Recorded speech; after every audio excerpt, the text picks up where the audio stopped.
오늘 말씀에서는 엘리야 선지자가 하늘로 승천하는 장면과 또 엘리야 선지자를 이어서 엘리사 선지자가 하나님께 쓰임받는 장면이 나옵니다.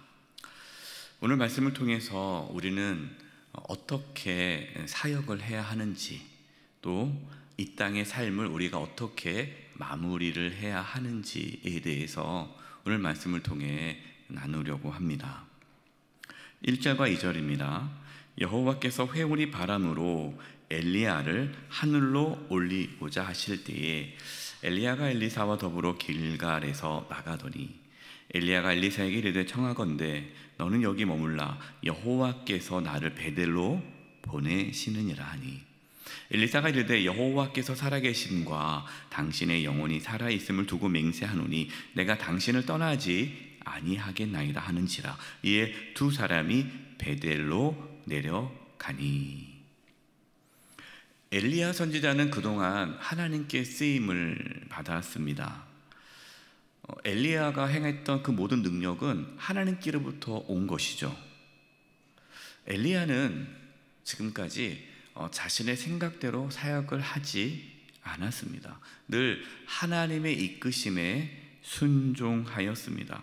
이제 마지막 사역의 길을 마치는 것에도 하나님의 인도하심에 순종합니다. 하나님께서 엘리야를 하늘로 올리고자 하셨습니다. 왜 그렇게 하시는지 우리는 모르죠. 엘리야가 몸이 아픕니까?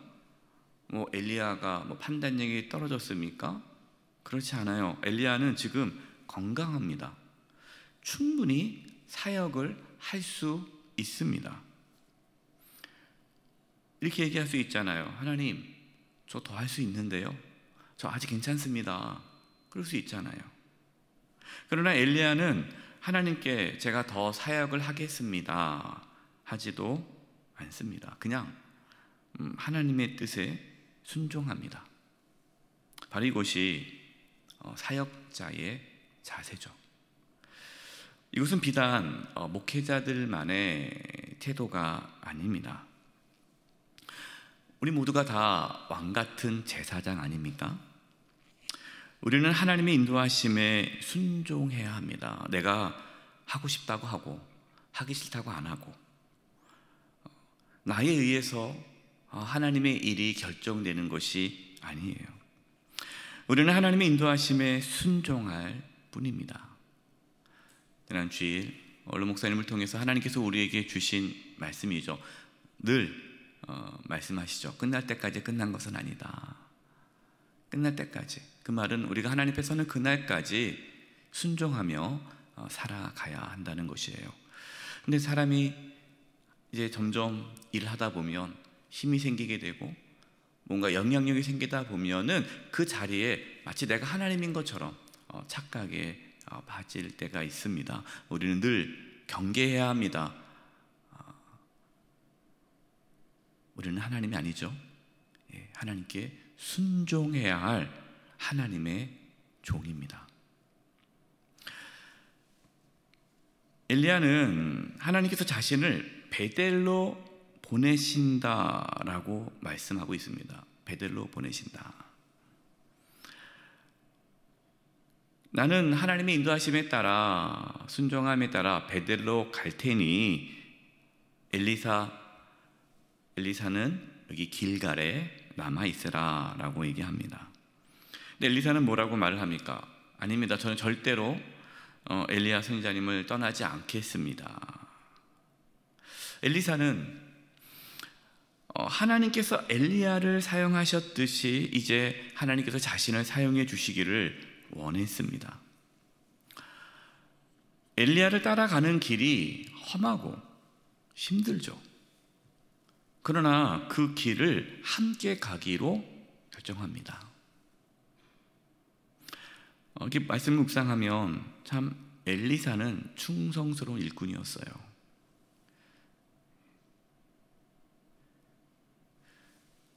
하나님께서는 엘리야를 길갈, 베델, 여리고로 인도하셨어요. 길갈, 베델, 여리고.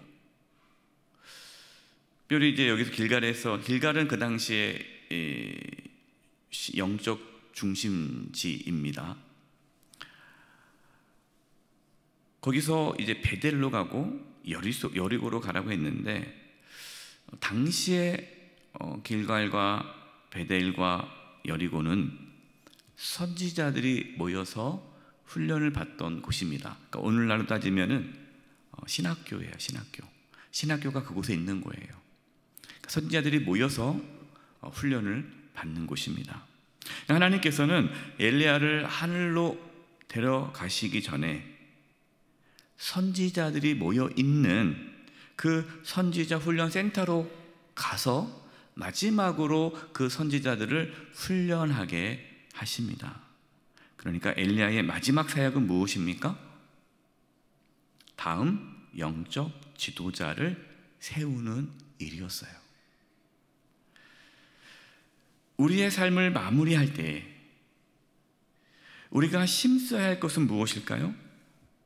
끝까지 순종하는 것이라고 말씀을 드렸습니다. 그리고 우리가 힘써야 할 것은요, 신앙의 유산을 남기는 겁니다.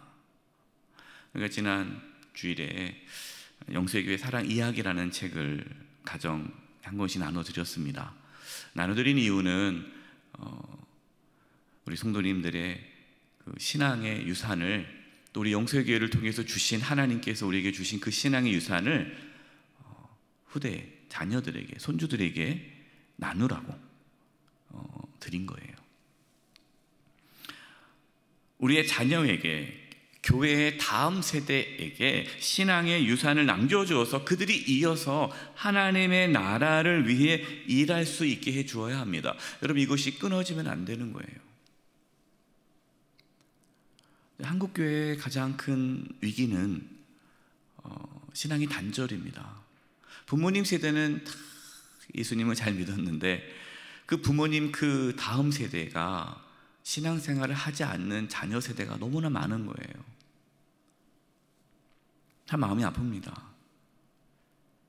우리 성도님들이 기도 제목에 가장, 늘 기도 제목 말씀해달라고 하면은 가장 고통스럽고 아픔이 있는 게, 목사님 자녀들이 다시 신앙생활을 할 수 있게 해주세요.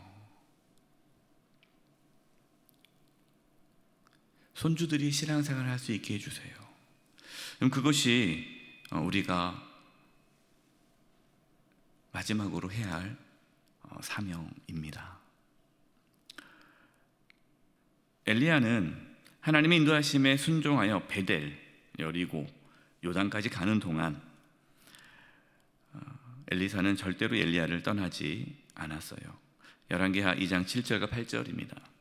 선지자의 제자 50명이 가서 멀리 서서 바라보매 그 두 사람이 요단가에 서 있더니 엘리야가 겉옷을 가지고 말아 물을 치매 물이 이리저리 갈라지고 두 사람이 마른 땅 위로 건너더라.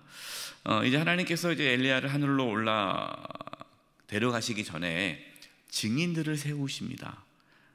선지자 50명의 증인을 세워요. 왜냐하면 이 하나님께서 이제는 엘리야를 데려가시고 그 하나님께서 엘리야에게 주셨던 권능을 이제 엘리사에게 준다는 것을 증명할 수 있어야 되잖아요. 뭐 아무도 모르면 엘리사가 내가 이제 엘리야를 다음으로 내가 하나님께 쓰임 받습니다 했을 때 아무도 그 영적 권위를 인정해 주지 않으면 안 되잖아요. 그래서 증인을 50명을 세워서 그 두 사람이 요단 건너오는 것을 보게 하십니다. 요단강을 건너기 위해 엘리야가 겉옷을 마다 물을 내리치자 요단강이 갈라졌습니다. 마치 홍해가 갈라지듯이 하나님의 권능으로 물이 갈라졌죠. 엘리야는 끝까지 하나님의 능력을 나타내는 주의 종이었습니다. 무엇을 말씀하는 것일까요? 능력은 엘리야에게 있는 것이 아니라 하나님께 있다라는 것을 말씀해 주고 있는 겁니다. 따라서 우리는 사람에게 초점을 두어서는 안 됩니다. 물론 우리가 영적 지도자분들을, 또 교회 안에 우리 믿음의 선배님들을 존중하고 권위를 인정하는 건 필요합니다. 그러나 우리 영적 지도자들, 또 목회자들, 영적 지도자들, 또 믿음의 선배님들을 존중하지만 그분에게 초점을 두어서는 안 됩니다. 하나님께서 사용하시는 거죠. 하나님께 초점을 두어야 합니다. 9절입니다. 건담에 엘리야가 엘리사에게 이르되 나를 내게서 데려감을 당하기 전에 내가 내게 어떻게 할지를 구하라. 엘리사가 이르되 당신의 성령이 하시는 역사가 갑절이나 내게 있게 하소서 하는지라. 엘리야는 이제 하나님께 자신을 데려가기 전에 무엇을 해줄지 구하라 라고 얘기를 합니다. 엘리사는 뭐 다른 걸 구하는 것이 아니라 성령님의 역사가 갑절이나 있게 해달라고 구합니다. 이게 중요하죠. 엘리사는 엘리야에게 제가 엘리야 선지자님의 후계자라는 증명을 좀 나에게 주세요. 뭔가 내가 후임자라는 것을 확실하게 선언해 주세요. 이거를 지금 구한 것이 아니에요. 엘리사의 관심 뭡니까? 성령님의 역사가 나타나는 거예요. 엘리사는 알았습니다. 엘리야 선지자가 그 엘리야 선지자가 능력이 있는 것이 아니라 성령의 능력으로 엘리야가 그동안 하나님의 일을 해왔는데 이제 엘리야 선지자가 하늘로 올라가면 누군가가 그 일을 해야 된다. 하나님의 일을 해야 하는데 자기는 능력이 없잖아요. 그러니까 성령님의 능력이 필요한 겁니다. 왜 갑절을 구했을까요? 욕심이 많아서 그랬을까요? 저는 이 모습 속에 엘리사의 겸손을 봅니다. 겸손. 나는 더 부족하니까, 저는 엘리야 선지자보다 더 부족하니까 2배의 갑절을 주셔야 그나마 내가 엘리야 선지자님이 하셨던 그 사역을 이어갈 수 있지 않겠습니까? 그런 표현이죠. 겸손의 표현입니다.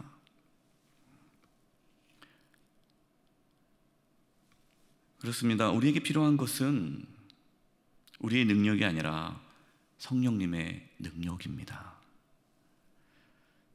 저와 여러분도 이 새벽에 성령의 능력을 구할 수 있기를 바랍니다.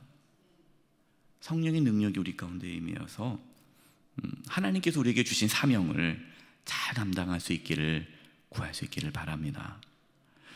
하나님의 말씀대로 엘리야를 하늘로 올리셨습니다. 이제 엘리사가 이어서 사역을 해야 했습니다. 14절입니다. 엘리야의 몸에서 떨어진 그의 겉옷을 가지고 물을 치며 이르되 엘리야의 하나님 여호와는 어디 계시니까 하고 그도 물을 치매 물이 이리저리 갈라지고 엘리사가 건너니라. 엘리사는 엘리야와 함께 하셨던 하나님께서 자신과 함께 해주시기를 구하였습니다. 하나님의 권능이 엘리사에게 임하여서 요단강을 치자 물이 갈라졌습니다. 이렇게 하나님의 역사는 이어지게 되는 것이죠.